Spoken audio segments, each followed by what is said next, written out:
Dangers of central planning and new signs the president has still not learned the lesson of the past 3 years of economic turmoil. In just a few days, President Obama will address the Congress and the nation to outline how he and his big government cronies will save our economy. If only this administration would realize that doing less would do more for our economy. But more government action is most likely what we'll hear from him, especially in the wake of all the pressure he's getting from his base for not being liberal enough, for not being big government enough. From his money-printing schemes to his infrastructure banks to attempting to engineer a new age green economy, whatever the president drums up in order to appease his liberal base will most likely hinder, not help, long-term economic growth. He should listen to what the stock market is telling him today after another triple-digit dive. Investors are not excited at the prospect of more central planning. Doesn't the president get that taking a sharper turn to the left is actually a turn for the worse? Here on that is Texas Republican Congressman and presidential hopeful Ron Paul, who joins us by phone from Clute, Texas. Congressman Paul, it's a pleasure. Welcome back to Freedom Watch. Thank you, Judge. Good to be with you. What would you tell the Congress and the nation on Thursday night if you were the President of the United States in the circumstances in which President Obama now finds himself? Economically speaking, we need to clean house. We need to change the whole system because we've been following the wrong ideas. We have been following Keynesian economics. We need to get rid of the mistakes made. That means you have to liquidate the debt. And you have to change our ways with regulations, taxation, monetary policy, foreign policy. We have to just quit spending and allow the market to work. That's what made America great. We did have a market economy a while back, but since 1913, we've gone in the wrong direction with the Federal Reserve and the income tax, and we have to have a revolution of ideas.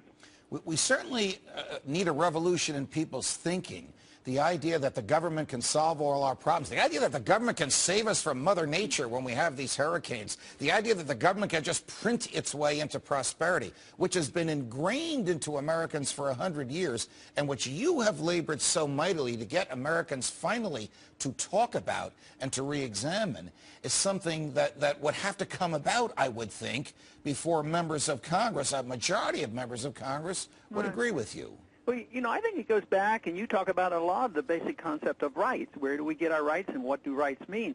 And, you know, whether it's worker rights or minority rights or whatever, they're talking about groups instead of the individual. And when they talk about this, they endorse the concept of entitlement. Entitlements are now rights. Business people think they're entitled to certain helps. Right. Everybody's entitled to a bailout. The poorer ones, they have entitlements. So it's this whole lost notion of what rights are and responsibility. We want our right to our life and our liberties, and we ought to be able to keep the fruits of our labors. But we sort of have given up on that. We have grown very soft.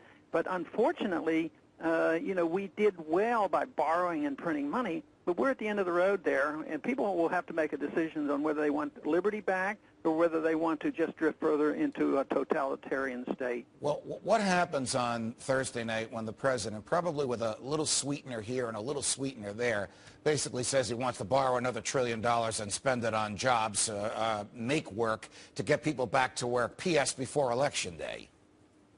Well, I think that just puts another heavy weight on the economy. The weight is the spending and the regulations and the taxation and the requirement of the Fed keep monetizing this debt.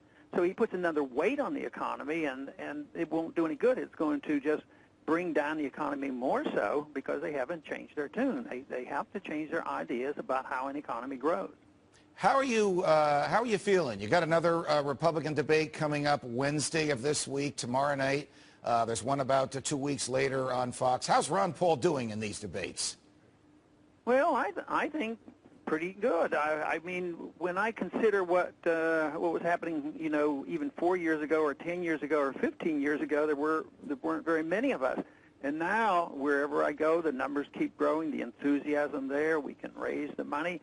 But I even hear it with some of the other candidates starting to talk about, well, we better check up on this Federal Reserve. Maybe we do need an audit. Maybe we shouldn't let them print all this money.